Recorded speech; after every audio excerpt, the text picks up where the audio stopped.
Доброе утро, Республика! Начинаем новый рабочий день. Как всегда, поговорим о самом интересном, поделимся новостями. И сегодня мы в полном составе. Руслан к нам вернулся. Доброе утро. Да, доброе утро. Действительно, был я во Владивостоке, но об этом мы еще сегодня поговорим в нашем эфире. И хоть у нас уже и стоит плюсовая температура, все вокруг тает и слышно, как капает с крыш, все равно как же приятно смотреть, как резвится панда Катюша на снегу, выпавшем в эти выходные в Москве.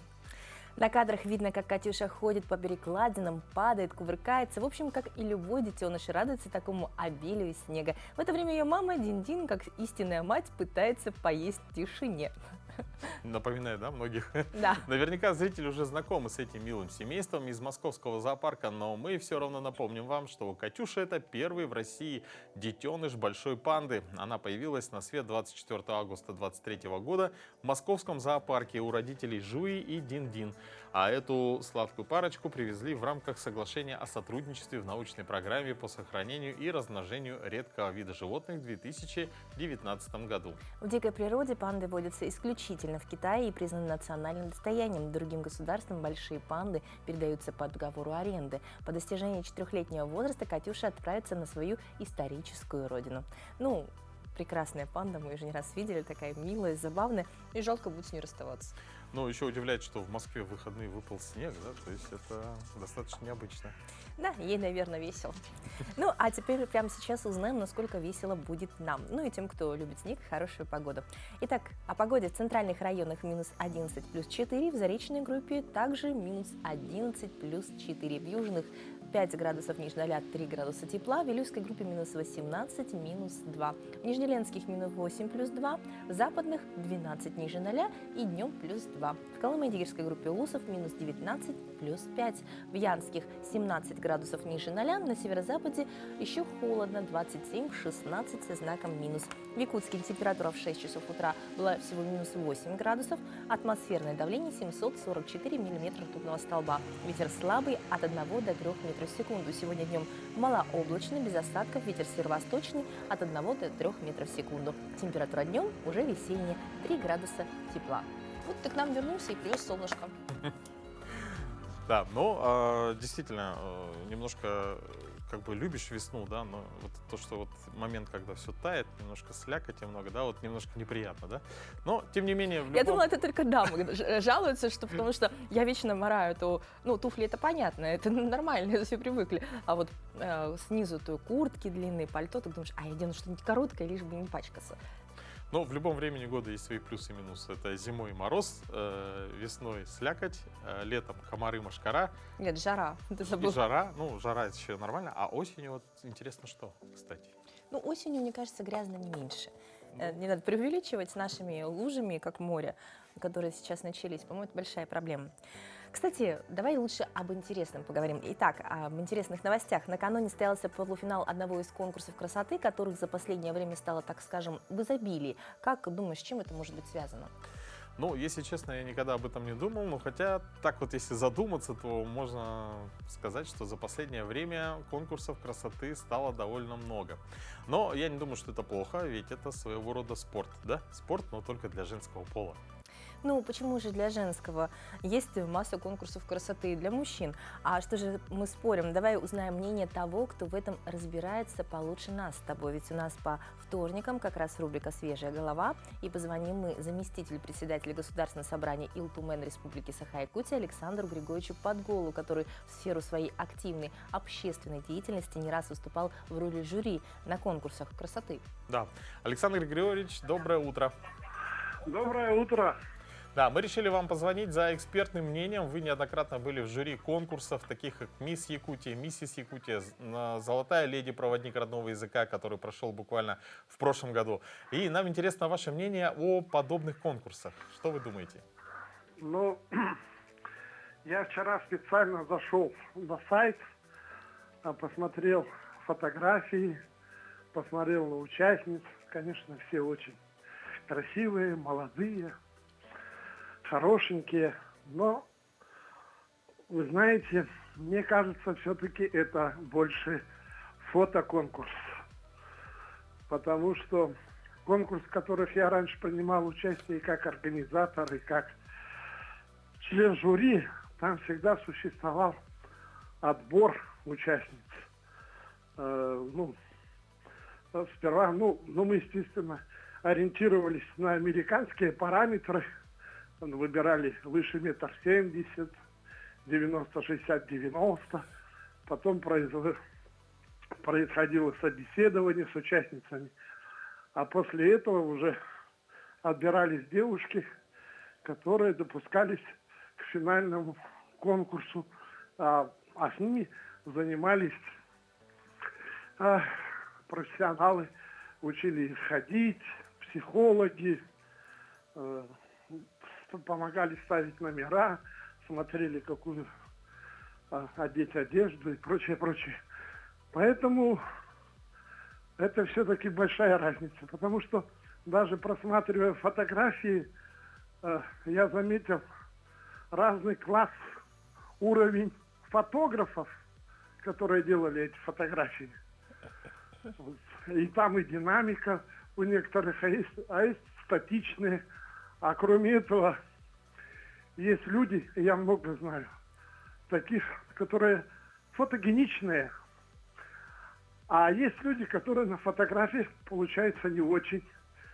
Вот я, кстати, там одну девушку заметил, я ее не буду знать. Я ее знаю в жизни.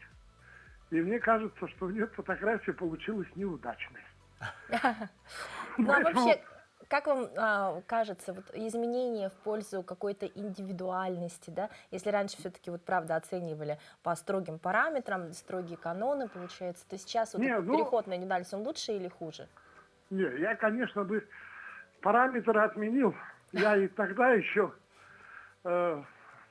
спорил с профессионалами, потому что я говорю, что это у нас дискриминация? Это там, например, девушка 1,68 м, и она не может участвовать. Вот. У меня вот эти... мне это не нравилось. 1,68 м, то бишь она не могла пройти в следующий тур, представлять республику, например, на следующих этапах там всероссийского или конкурса. И мне кажется, все-таки, когда идет общение и непосредственное участие, это все-таки лучше. При нынешнем макияже, фотошопе, на фотографии можно вообще сделать бог знает кого. И если я не ошибаюсь, несколько лет тому назад у нас был скандал. На одном из таких конкурсов победил молодой человек. Но он, слава богу, не победил, по-моему, прошел финал практически. Да. Ну, не прошел финал, я что-то такое помню, скандал такой был. Но я за живые конкурсы. Вот сейчас Ассамблея народов Якутии, мы, например, готовим вот такие конкурсы именно по направлениям для северных девушек, представительниц северных малочисленных народов, для девушек саха и для девушек славянок. И мы хотели бы, чтобы вот в Якутии вот такого по 3 направления. Но об этом можно поговорить чуть позже. Да, спасибо большое, да, и за экспертное мнение. Я уверена, что многие порадовались, что вы заглянули оценить фотографии. Ну и, может быть, кто-то даже догадался, кого оценили так высоко, что сказали, что фотографии неудачные. Спасибо Но большое. это все-таки фотоконкурс. Спасибо. Спасибо вам и Доброго утра. Ну а далее мы передаем слово нашим коллегам из новостного блока.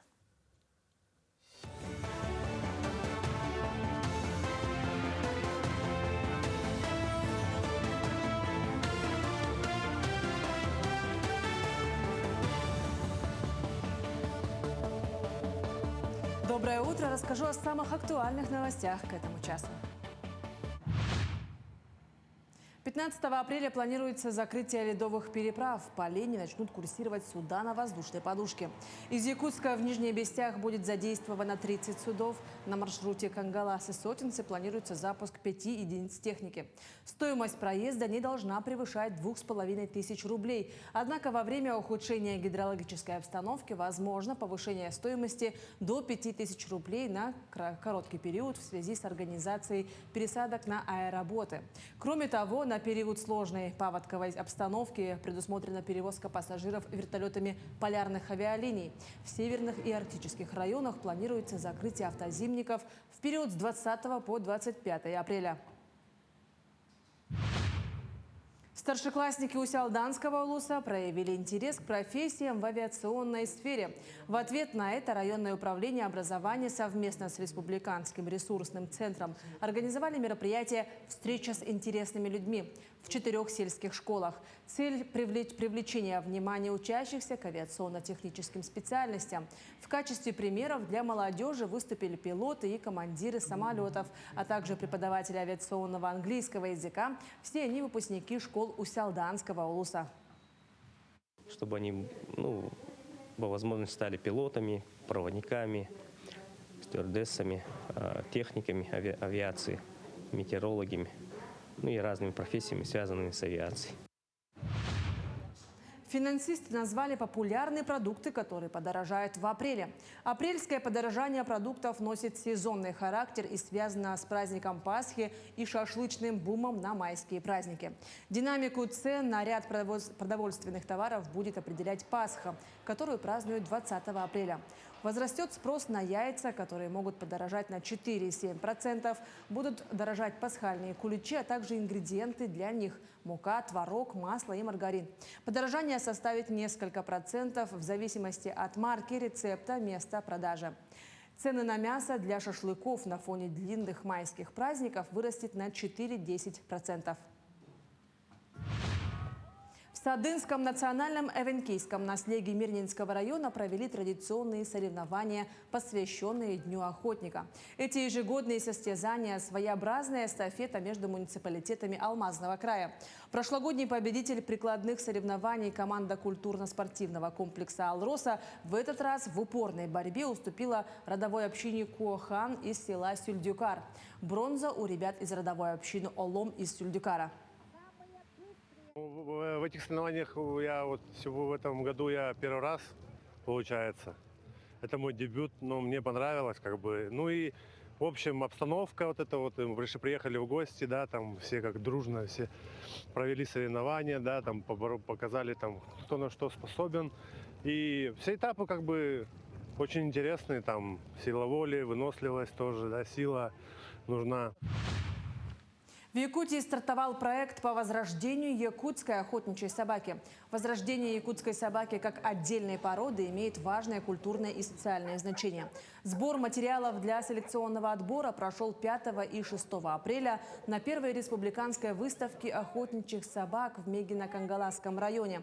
Все собранные материалы, включая замеры, данные и родословные, будут направлены в Российскую кинологическую федерацию для утверждения стандарта породы якутской охотничьей собаки в регистрации в реестре селекционных достижений Российской Федерации. Порода является частью уникального наследия народа Саха и его традиционного образа жизни. Кроме того, якутская собака прекрасно приспособлена к охоте в суровых климатических условиях республики.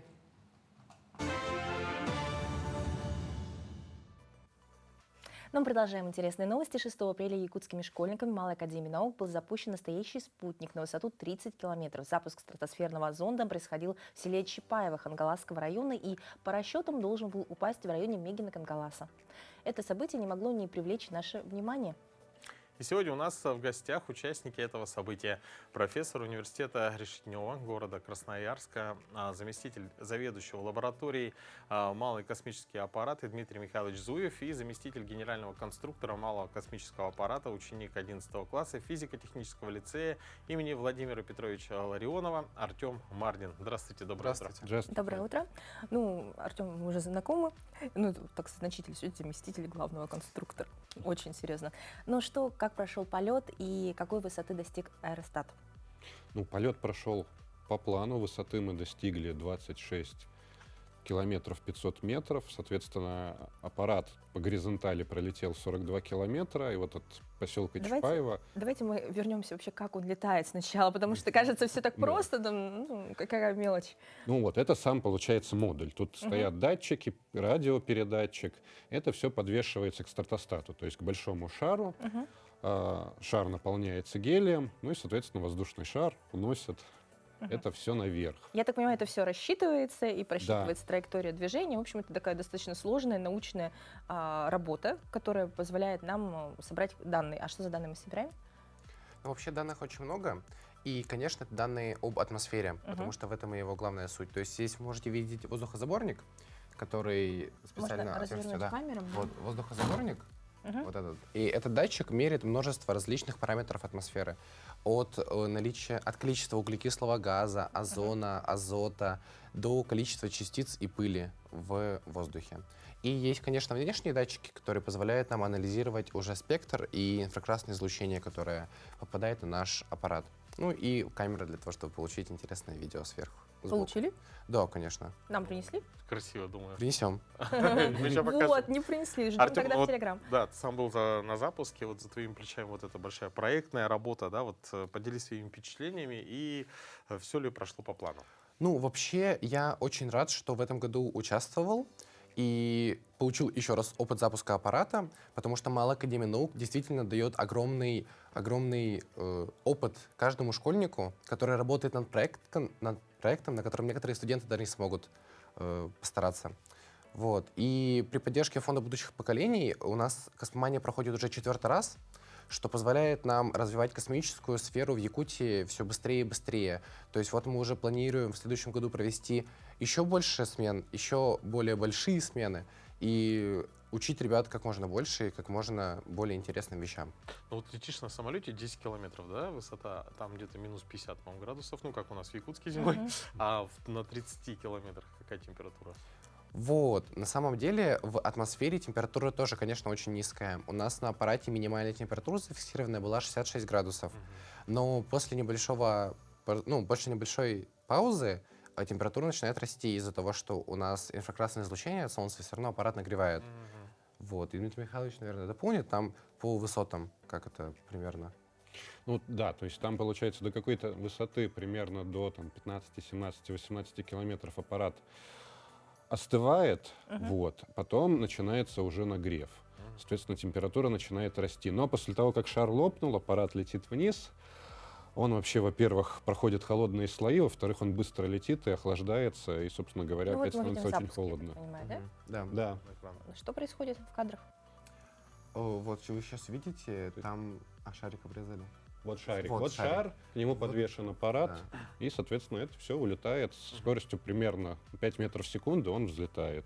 Дмитрий Михайлович, ну насколько вообще важно заниматься со школьниками вот такими сложными, серьезными вопросами? Потому что, в принципе, это же основа больших, серьезных научных проектов, которые может повлиять на прогнозы развития там, климата на планете, да, и так далее, и так далее. То есть очень много данных собирают, которые разные сферы научных изысканий могут исследовать.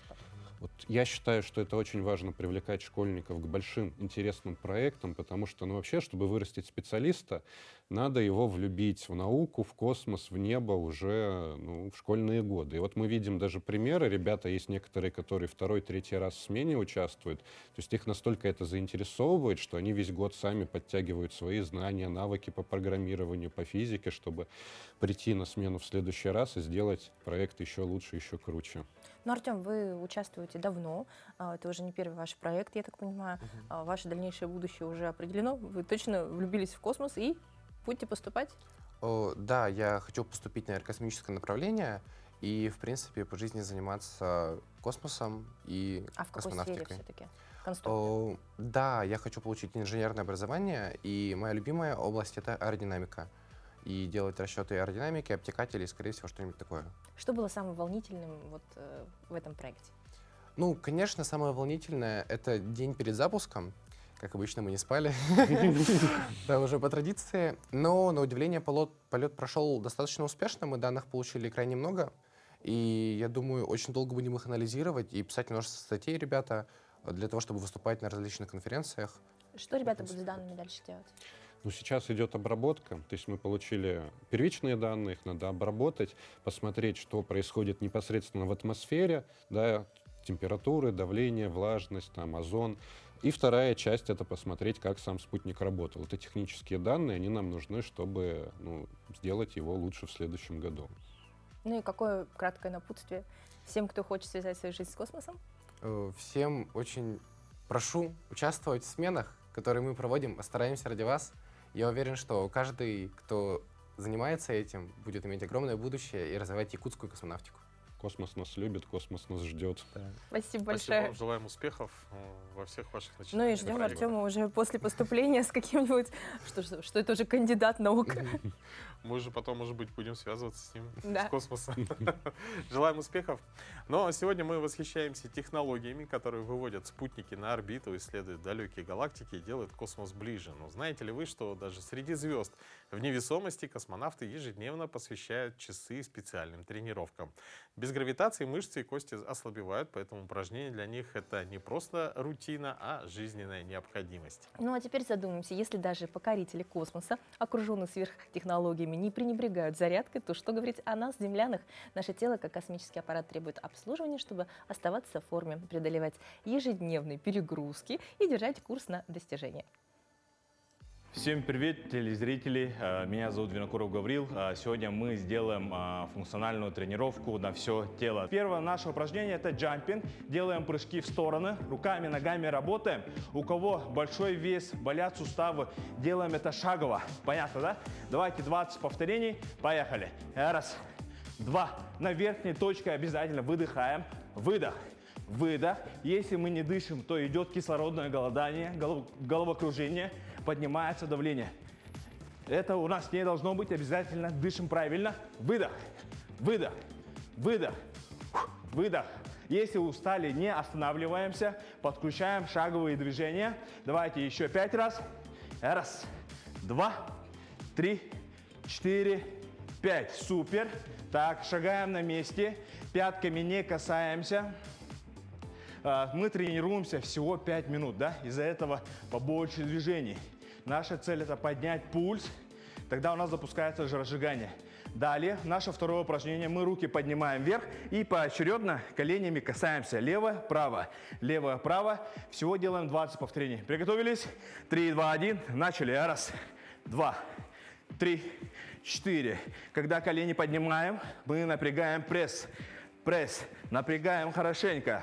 Когда касаемся, выдох, выдох, выдох, выдох. Все максимально грамотно делаем. Все молодцы. Тренируемся спортом. Утренняя зарядка, она самая заряженная. Давайте 5 повторений делаем. Раз, два, 3, 4, 5. Супер. Сделали вдох и выдох. На месте шагаем. Пятками не касаемся пола. Так, следующее наше упражнение – это бёрпи, да? Бёрпи есть у нас усложненный вариант и также есть облегченный вариант. Я буду показывать облегченный вариант. Ноги поставили на ширину плеч, делаем наклон. Руки в пол, таз отводим назад, ноги назад, потом обратно возвращаемся и хлопок. Можем прыгать, можем нет. 5 повторений делаем, поехали. Наклоняемся, ноги назад, колени к себе и прыжок. Раз, ноги назад, колени к себе. В этом упражнении у нас подключаются все мышцы, руки, ноги, спина, пресс. И последнее давайте, колени назад, к себе и выдох. Супер. Все вместе сделали вдох и выдох. Не останавливаемся, ногами, руками работаем. Успокаиваемся. Вот. И у нас сейчас будет последнее наше упражнение. Это у нас глубокие приседания. Что мы делаем? Ноги поставили на ширине плеч, носки на 45 градусов, колени в сторону. Да? Приседаем глубоко, руками коснулись пола, наверху делаем хлопок. Понятно, да? Первое наше движение – таз отводим назад, коснулись, пятки не отрываем, касаемся, выдох. 10 повторений, поехали. Раз, два. Ноги – это наша сила. Обязательно каждый человек должен уметь тренировать ноги, должен уметь приседать, а именно грамотно. Вот. Мужчины особенно. От ног зависит многое. Вот. Давайте еще 5 повторений. Раз. Наверху выдыхаем. 2, 3, 4, 5. Супер. На месте не стоим. Шагаем на месте, пятками не касаемся. Давайте все вместе сделали вдох. Выдох. Еще раз. Вдох и выдох. И последний вдох и выдох. Давайте все вместе выпрямляем руку, правую руку, ладони прямо смотрят и держим 3 секунды. Раз, два, 3. Поменяли. Раз, два, 3. Плечи. Раз, два, 3. В другую сторону. Удерживаем. 1, 2, 3. Ноги поставили шире плеч. Делаем наклон и удерживаем 5 секунд. 1, 2, 3, 4, 5. Квадрицепсы, передняя часть ноги, 5 секунд. 1, 2, 3, 4, 5.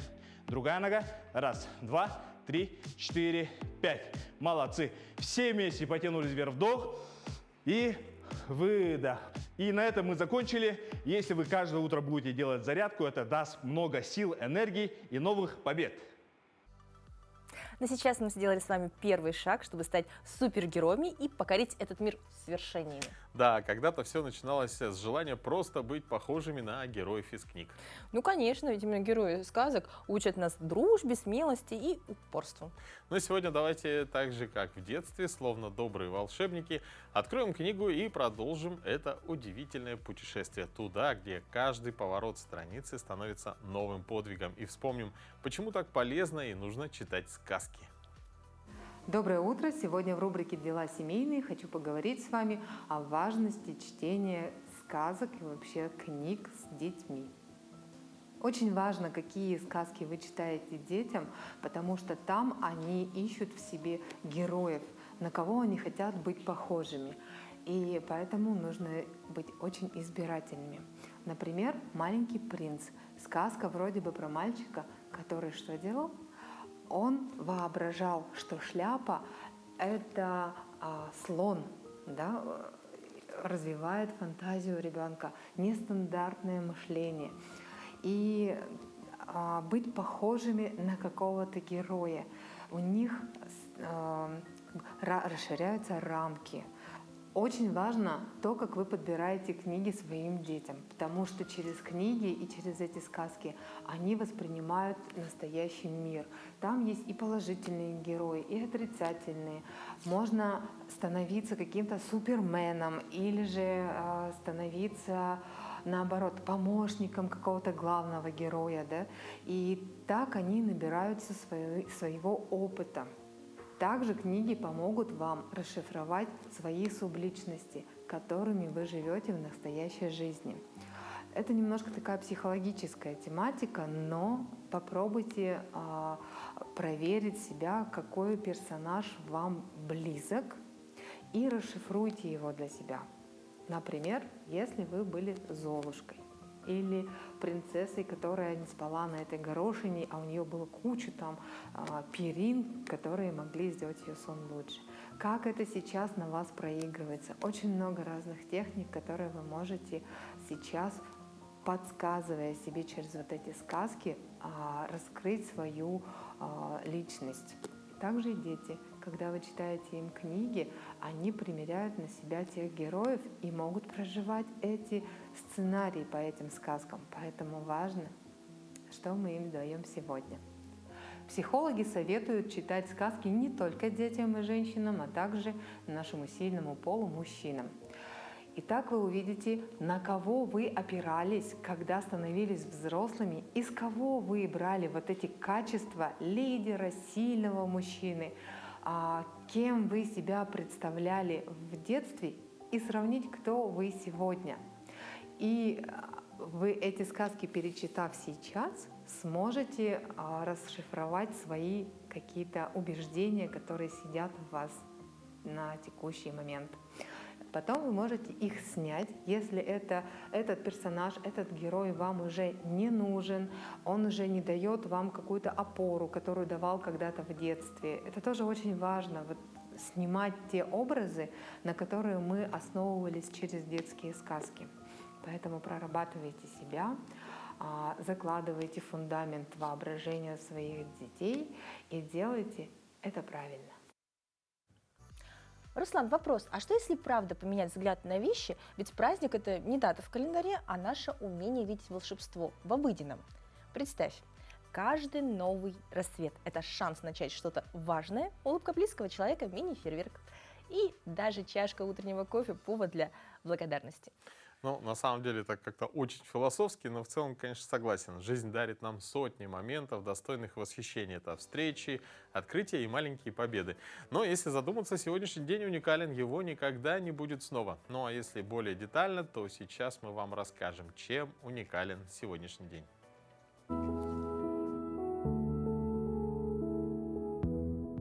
На календаре 8 апреля. День российской анимации, День сотрудников военных комиссариатов в России. По народному календарю Гавриил Благовест. В этот день женщины заканчивают последнюю пряжу. После Гавриила прясть нельзя было, все равно не пойдет впрок. Причина такого суеверия очевидна в том, что весной у женщин много неотложных дел в поле и в огороде, и не стоит тратить время на домашнюю работу. Не зря говорят: весной день долог, а нитка коротка. Это означает, что пряха просто не успеет спрясть ее до начала страды. Этот день в истории. 1158 год. Князь Андрей Боголюбский заложил Успенский собор во Владимире. 1766 год. Запатентована первая пожарная лестница. 1918 российский исторический триколор заменен красным флагом. 1944 началась Крымская стратегическая наступательная операция советских войск. В этот день родились 1881 Пабло Пикассо, испанский художник. 1894 Петр Капица, советский физик, нобелевский лауреат. 1925 Маргарет Тэтчер, английский политик и общественный деятель, премьер-министр Великобритании. 1930 Надежда Румянцева, советская и российская актриса театра и кино, народная артистка РСФСР. 1931 Георгий Гречко, советский космонавт, дважды Герой Советского Союза. 1964 Никита Михайловский, советский актер театра и кино. Именины сегодня отмечают Авраам, Алла, Анна, Василий, Гавриил, Лариса, Просковья и Степан. Ежедневно мы знакомим вас со знаменательными датами и событиями, которые произошли в истории человечества, но есть и важные события, которые касаются лично каждого. К таким событиям, например, относится покупка нового автомобиля. Ну, буквально вчера я вернулся из Владивостока, где я снимал выпуск передачи «Испытано на себе», который будет посвящен приобретению автомобиля через аукцион. Ну, выпуск пока готовится, но для телезрителей «Утро Якутии» мы представим полезные советы, на что нужно обращать внимание при покупке авто.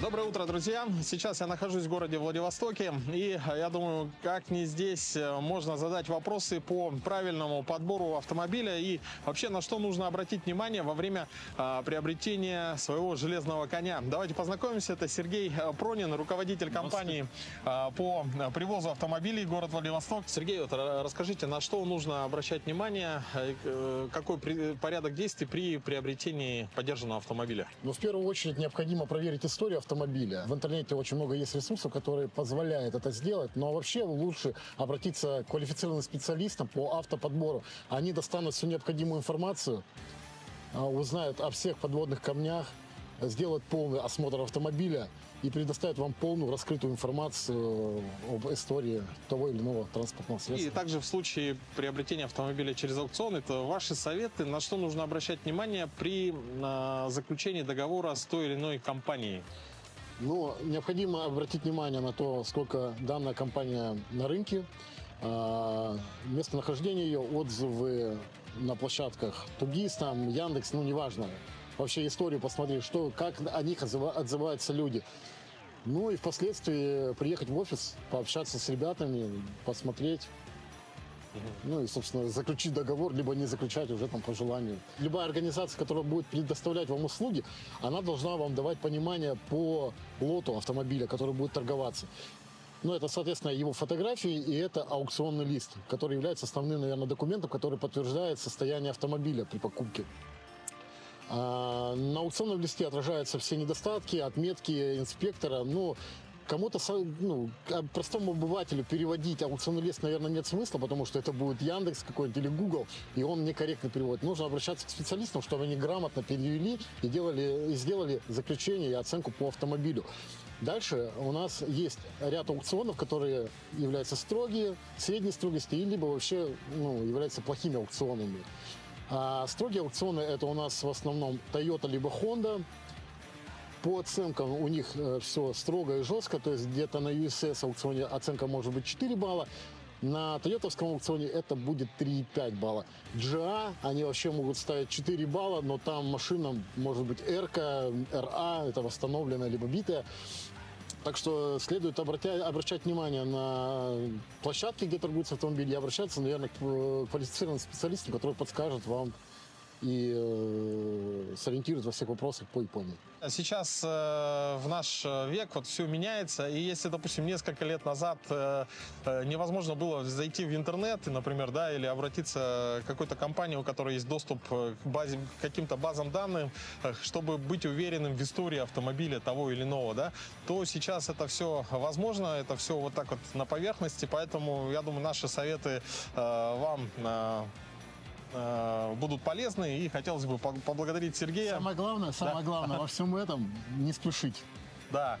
И самое главное, при покупке действительно вы приобретаете автомобиль на года, то есть это будет ваш семейный, можно сказать, друг, поэтому никакой спешки, но желаем вам доброго утра и хорошего дня. Друзья, это был уникальный сюжет. Продолжение мы увидим в рубрике Руслана Ачирова. Также в телеграм-канале обещали его продублировать, если вы не посмотрели сначала. Это отличный совет, как приобрести замечательный автомобиль и прекрасного железного коня на долгие годы для всей семьи. Но мы перемещаемся в Нерюнгри, где прошел фестиваль школьных театральных постановок. Конкурс посвящен юбилею Великой Победы. Свои постановки представили 7 школьных коллективов, а в качестве жюри выступали заслуженные артисты республики.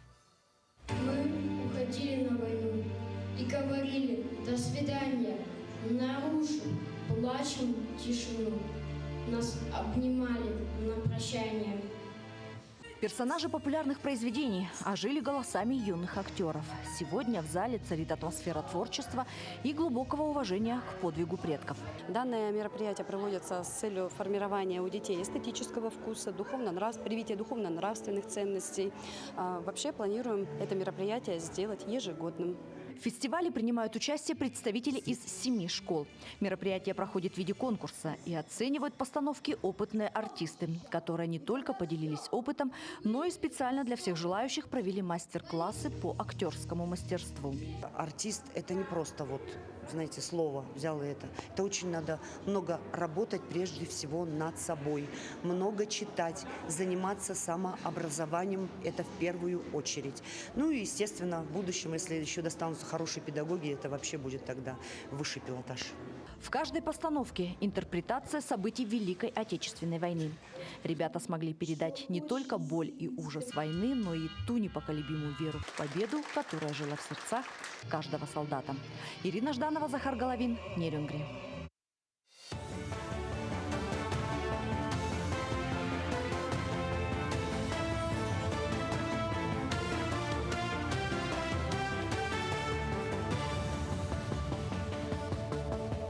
Мы продолжаем говорить об актуальных событиях этого утра.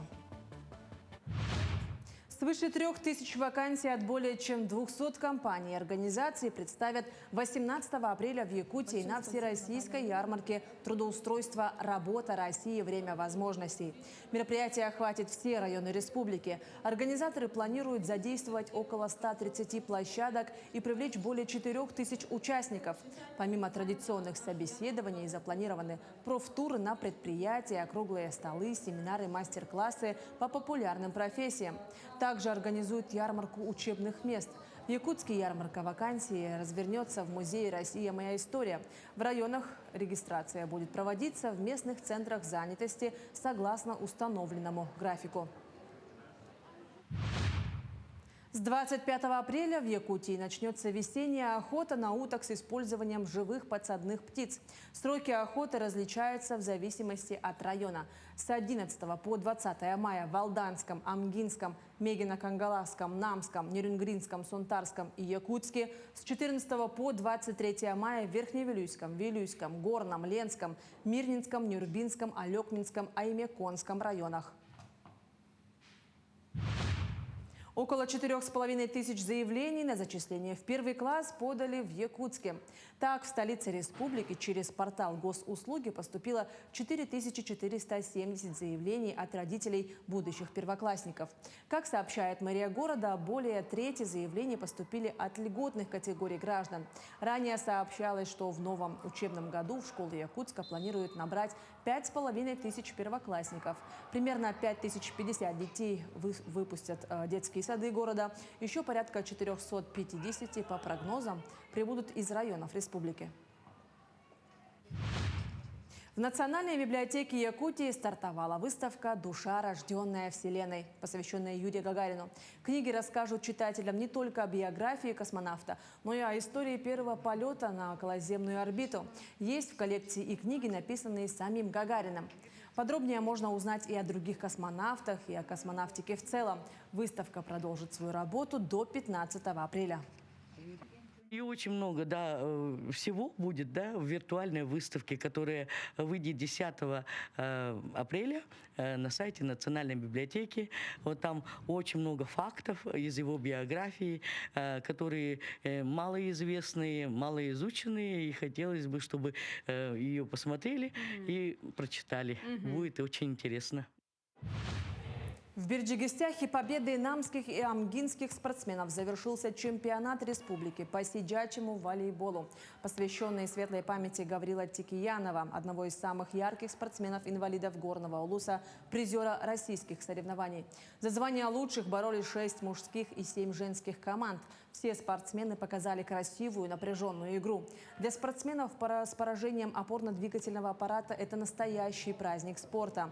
Главный судья соревнований, тренер сборной республики по сидячему волейболу Константин Гаврилев поблагодарил руководство горного улуса за поддержку спорта инвалидов, создание условий и проведение чемпионата на высоком уровне. Он также выразил пожелание обсудить и изучить возможность проведения отборочных тренировок основной сборной Якутии в Бердыгистяхе. Ну, конечно, есть и молодые игроки, которых мы раньше еще не видели. В мужских командах есть хорошие игроки, такие молодые. У девушек тоже есть. Но я надеюсь, что мы их пригласим, посмотрим на сборах и, может, и привлечем к команде сборной республики. На этом все. Хорошего дня и встретимся в эфире.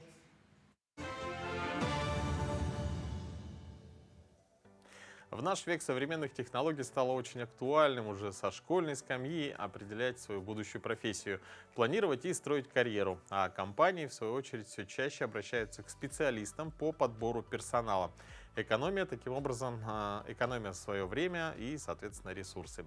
А вот как повысить свою ценность как специалиста в глазах работодателя? Как предстать в выгодном свете? И кто же стоит за выбором современных специалистов? И главное, по каким критериям определяются лучшие из лучших? Расскажет наша сегодняшняя гостья, руководитель отдела подбора персонала международной компании Мария Бадро. Мария, доброе утро. Доброе утро. Да. Ну, что же нужно знать и учитывать кандидатам, предлагая себя на новую должность, и как правильно проходить собеседование, чтобы, соответственно, повысить свои шансы? Да, очень важно, когда вы начинаете выбор какой-то профессии, начинаете активно заниматься поиском работы, не начинать хаотично открывать сайт и тыкать свои отклики. Первое, что нужно сделать, это подготовиться. Это определиться самому, что ты умеешь, что ты хочешь, что ты любишь, сколько ты стоишь. А самое важное, определиться, с какого минимального уровня ты готов начать адекватно. И сколько ты готов вырасти, потому что никто из работодателей не желает брать кота в мешке. Поэтому оценивать себя тоже нужно адекватно. Это особенно касается молодых специалистов, которые где-то там посмотрели, где-то там что-то увидели, говорят, я хочу 150. А потом они так ломаются даже в определенный момент, после третьего собеседования сдаются и вообще меняют какую-либо профессию. Наступает стадия принятия, да? Стадия принятия наступает, да, к сожалению, он азартно учился в институте, он азартно проходил практику, тут он в себя поверил, 3 собеседования прошел и потом решил, ну ладно, тогда вот я сюда пойду, уже, оказывается, не получается. Нет, на самом деле, первое, с чего мы начинаем, это подготовка. Это подготовка для работодателей, которые ко мне обращаются, я всегда говорю, надо подготовиться, понять, кого вы готовы видеть, То же самое делает соискатель, что ты хочешь видеть. Здесь я даже расскажу такую, наверное, фишечку, да, небольшую. Очень многие начинают переживать, особенно новички, особенно студенты, как мне одеться, как мне выглядеть, как мне себя преподнести. Очень просто. Сейчас есть интернет, сейчас можно сходить, посмотрите, как одевается компания, посмотрите, как одеваются сотрудники, посмотрите на их фирменные цвета. И психологически вы уже будете к себе располагать. Это очень просто. Как бы уже вы в команде. Да, вы уже в команде. И это так, как сказать, волей-неволей делает в плюс вашу сторону руководителю на таком подсознательном уровне. Может, существуют какие-то редфлаги в устройстве на работу? Как понять, когда вас недостаточно ценят на новой должности? Вот что такого нужно, на что обратить внимание? На что нужно обратить внимание? В первую очередь это на себя. В первую очередь это нужно обратить внимание на себя. Да? То есть здесь большая ошибка, когда сотрудник начинает работать в компании, чувствует какую-то неудовлетворенность, допустим, он чувствует, что ему мало платят, или на него слишком много грузят, да? Или с ним как-то не так разговаривают. Первое нужно задать вопрос самому себе. А там ли я нахожусь? А возможно, я уже вырос просто с этой компанией, да, и мне нужно как-то доброжелательно попрощаться с этим коллективом, да. А возможно, я где-то пошел на перекос, да, и мне просто нужно откровенно поговорить с руководителем. То есть первое, что нужно сделать, это задать себе вопрос и найти решение, правильный вопрос. Что я могу с этим сейчас сделать? И всегда я рекомендую, потому что начинается очень много мыслей, сесть спокойненько и выписать, это 5 минут займет, а потом начинать делать. Все. Но чаще всего вместо этих действий мы начинаем идти обсуждать с коллегами, что-то там, да, обвинять где-то там в закромах. Такие люди, к сожалению, тоже ко мне приходят. И когда я их спрашиваю, а почему вы уволились, да, с прошлого места? Ну, у меня не было карьерного роста.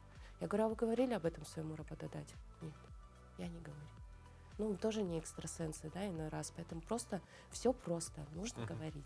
Правильно говорить. Ну вот что касается, допустим, формата собеседования, вот все чаще компании назначают, допустим, онлайн-собеседование.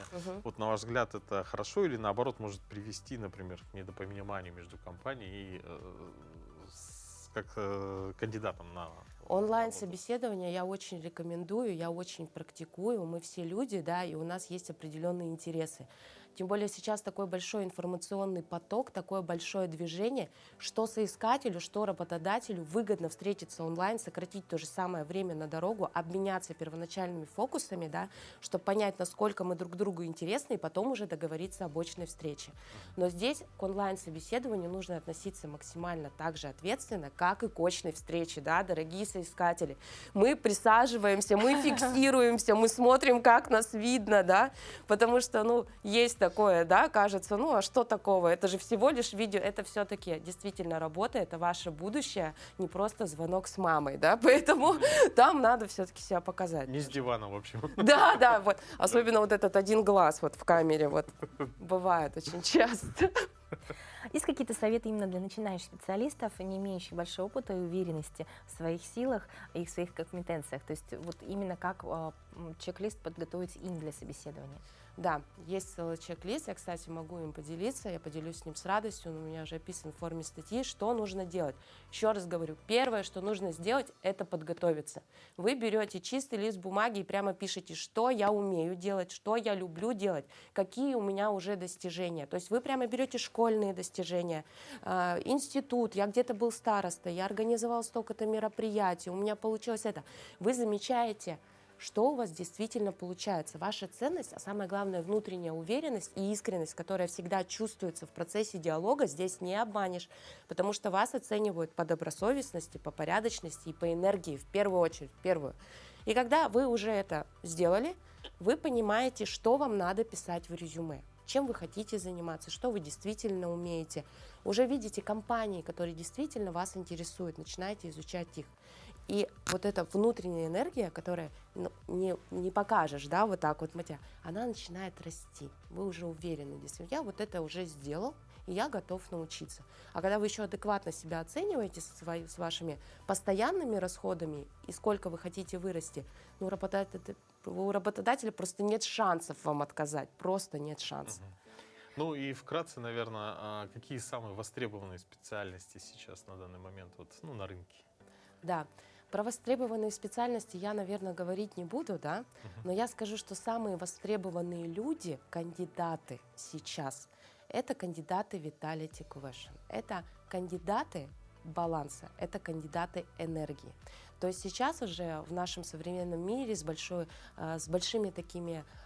скоростью изменений внешних, каких-то внутренних, политика, бизнеса и так далее, да, человек, который умеет быстро адаптироваться, много навыков, он постоянно обучается, он гораздо ценен на рынке труда, гораздо более ценен. Да, чем, уже, к сожалению, нежели специалист, который освоил одну узкую какую-то профессию, хотя их тоже мы уважаем, они тоже нам нужны, да, но когда такой специалист где-то в свободное время получает какое-то дополнительное образование, да, и всегда держит себя в тонусе, он гораздо ценнее, он всегда найдет себе самое лучшее место, это точно. Спасибо большое за советы. Я думаю, что теперь многие, особенно молодые специалисты, будут чувствовать себя уверенней. И энергетика прям вообще... Вас бы мы точно взяли на работу прямо сейчас. Кстати, возможно, да? Да. В скором времени. Спасибо вам большое. Спасибо за очень интересную информацию, хорошие советы. Кстати, бывает так, что люди разного поколения, да, то есть по-разному устраиваются, скорее всего, даже на работу. И Руслан, ты знаешь, к какому поколению ты относишься? Я не знаю, если судить по году рождения, то, наверное, я из поколения X, да, так называемого. А ты? Сложно сказать, я тоже сомневаюсь. Я где-то, знаешь, в конце 80-х, я, наверное, 90-х все-таки. Давайте мы сейчас подробнее узнаем про все поколения, про все буквы и все узнаем в нашем следующем сюжете. Теорию поколений разработали ученые Нейл Хоу и Уильям Штраус. Ее опубликовали в 1991 году. Исследователи проанализировали историю с 16 века до наших дней и пришли к выводу, что общество развивается циклично, а люди, появившиеся на свет в определенный период, имеют подобный тип мышления и схожие ценности. Итак, разберем некоторые из них. Молчаливое поколение. К нему относятся люди, родившиеся с 1925 года по 1944 годы. Родившиеся в этот отрезок времени люди редко высказывают свои взгляды и идеи за пределами семьи. Такому поведению способствовали Вторая мировая война, цензура и доносы. Дети старались вести себя тихо и не выпячивать свое «я», так как это поколение и получило название «молчаливое поколение». Основные черты молчаливого поколения – терпеливость, умение самозабвенно погружаться в работу, бережливость, экономность. Они трепетно соблюдают закон и следуют установленным в обществе нормам. Бэби-бумеры родились с 1944 по 1967 год. В послевоенные годы рождаемость возросла. Это и послужило названием для этого поколения. Характер бумеров сформировался на волне победы в войне, запуска спутника в космос и полета Гагарина, высоких достижений в медицине и образовании. Особенности и характерные черты бэби-бумеров – оптимизм, решительность, патриотизм, желание преуспеть в карьере и личностном росте, раннее создание семьи, интерес к спорту, крепкие дружеские отношения. Они тяжело переживают глобальные перемены, недоверчивы к инновационным технологиям и гаджетам. Представители бумеров предпочитают получать информацию из газет и телевидения. Сегодня они составляют 5-ю часть населения России. Бумеры умеют и любят работать в коллективе, учатся делать что-то своими руками. Поколение X. К ним принадлежат люди, родившиеся в 1967-1984 годах. Иксов еще называют потерянным поколением. А все потому, что тогда дети росли в некой информационной замороженности. Особенности и характерные черты иксов – адаптивность, устойчивость взглядов, техническая грамотность. Миллениалы или поколение Y. Эти люди родились с 1984 по 2000 годы. Название поколения произошло от латинского «millennium», так как его представители родились на стыке тысячелетий. В России их сегодня наибольшее число. Миллениалов сформировали не только распад Советского Союза, но и широкое распространение товаров из-за рубежа, мобильные телефоны, интернет и компьютерные игры. Особенности и характерные черты миллениалов свободно выражаются. Именно на это поколение выпал рассвет субкультур. Они полагаются на себя, легко воспринимают новое. Зелениалы. Они выросли в период перехода от аналогового мира к цифровому. Технологии играют значительную роль в их жизни. Зелениалов волнуют мировые проблемы, связанные с экологией и дискриминацией. Они желают быстро самореализоваться. Зумеры или поколение Z. Сюда относят людей, родившихся с 2000 по 2011 годы. Родившиеся в 2000-х не представляют, как выглядел мир без цифровых технологий и интернета. Название поколения произошло от английского глагола zoom – увеличивать, приближать, так как эту функцию в гаджетах они знают практически с рождения. Технологии – это часть их жизни. Особенности и характерные черты зумеров. Адаптивность, активное применение интернета, ранние заработки, толерантность, частые депрессии, плохая концентрация и мультизадачность. Поколение альфа – это дети, родившиеся с 2011 года. Альфа с детства погружены в цифровой мир. С ранних лет они активно играют в игры на смартфонах и планшетах. Родители редко проявляют к ним агрессию, в связи с чем этому поколению свойственно повышенное чувство собственного достоинства. Они зачастую общаются со старшими на равных. Особенности и характерные черты – практичность, высокая адаптивность, настойчивость, резкие перемены настроения, неограниченный доступ к благам, проблемы с памятью и концентрацией внимания. Они росли в разнообразии гаджетов, игрушек и одежды, поэтому быстро утрачивают интерес к чему-либо. Им важно понимать, как те или иные знания можно применить в жизни. Поколение А больше подковано в психологии. Дети знают, как воздействовать на своих родителей и задумываются о некоторых вещах в гораздо более раннем возрасте, чем их предшественники. Ученые работали над теорией поколений, чтобы объяснить, как лучше выстроить общение с представителями разных возрастов. Люди одного поколения понимают друг друга лучше, люди все разные, и у каждого поколения свои ценности. Поэтому в общении с представителями разных поколений важно это учитывать. Знаете немножко больше. И всем хорошего дня. Встретимся завтра. Пока.